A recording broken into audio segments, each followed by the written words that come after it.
Party जिंदाबाद, Congress party जिंदाबाद। महात्मा गांधी महात्मा गांधी जब तक सूरज चांद रहेगा महात्मा जी का नाम रहेगा, बापू जी का नाम रहेगा, बापू जी का नाम रहेगा। कांग्रेस पार्टी जिंदाबाद।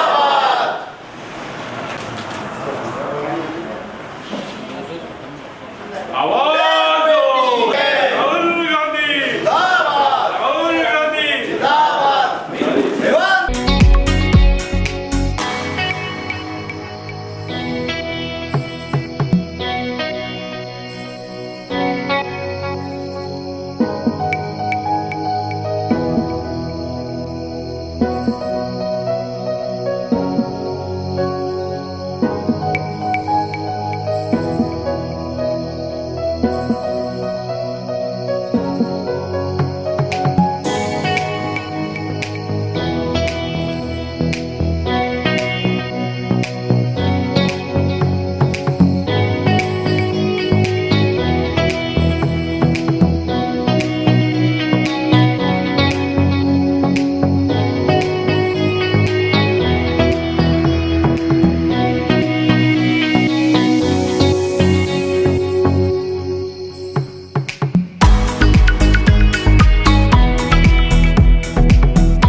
భారత జాతిపిత మహాత్మా గాంధీ గారి 70వ వర్ధంతి సందర్భంగా జిల్లా కాంగ్రెస్ మరియు నగర కాంగ్రెస్ పార్టీ ఆధ్వర్యంలో ఈరోజు స్థానిక కాంగ్రెస్ భవన్లో ఘనంగా జాతిపితకు నివాళులు అర్పించడం జరిగింది.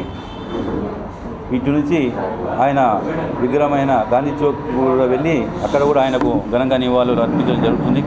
జిల్లా మరియు నగర కాంగ్రెస్ పార్టీ తరఫున ఈ నివాళులు అర్పించే కార్యక్రమంలో మా జిల్లా ఎన్ఎస్సీ అధ్యక్షులు వేంద్రరాజు గారు, సంతోష్ గారు, మహిళా కాంగ్రెస్ అధ్యక్షులు రేవతి గారు, చాలామంది మా మహిళా సోదరిమణులు, నాయకులు అందరూ, అర్బన్ కాంగ్రెస్ పార్టీకి చెందిన జిల్లా కాంగ్రెస్ పార్టీకి చెందిన నాయకులందరూ పాల్గొనడం జరిగింది.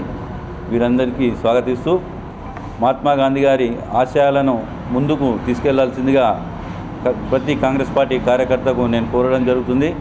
ఆయన ఏదైతే ప్రాణాల ఒడ్డి భారతదేశానికి బ్రిటిష్ వారి నుంచి స్వరాజ్యాన్ని తీసుకొచ్చాడో ఆ విధంగా ప్రతి ఒక్క పేద ప్రజలకు కూడా మీరు కూడా సహాయపడాలని చెప్పి మేము కోరుతూ, మహాత్మా గాంధీ గురించి ఎంత చెప్పినా చాలా తక్కువనే, కానీ ఆయనను మర్చిపోయే విధంగా ప్రస్తుతమున్న బీజేపీ ప్రభుత్వము రాబోయే రోజులు ఆయనను పూర్తిగా మర్చిపోయే విధంగా నిర్వీర్యం ఆయన జీవిత చరిత్రను నిర్వీర్యం చేస్తుంది.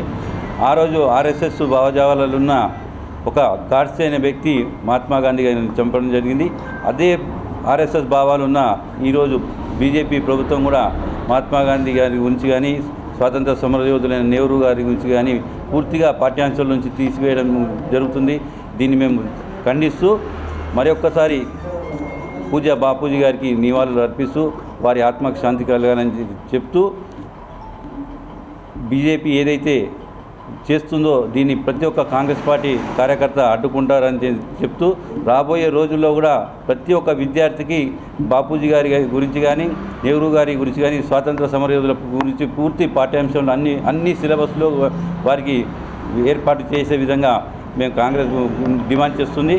ఖచ్చితంగా భారత ప్రధాని గారు, రాష్ట్రపతి గారు దీన్ని దృష్టిలో పెట్టుకొని వారి జీవితాంశాలను ఖచ్చితంగా పేద విద్యార్థులు ఎవరైతే ఉన్నారో వారికి తెలియజేయాల్సిన అవసరం ఉన్నది. ఎందుకంటే వారిని స్ఫూర్తిగా తీసుకొని వారి బంగారు భవిష్యత్తును విద్యార్థులు ఏర్పాటు చేసుకునే విధంగా చేయాలని చెప్పి మేము ప్రభుత్వాన్ని డిమాండ్ చేస్తూ, మరొకసారి మహాత్మా గాంధీ గారి ఆత్మకు శాంతి కలిగానని చెప్పి నగర కాంగ్రెస్ పార్టీ, జిల్లా కాంగ్రెస్ పార్టీ తరఫున తెలియజేస్తున్నాం.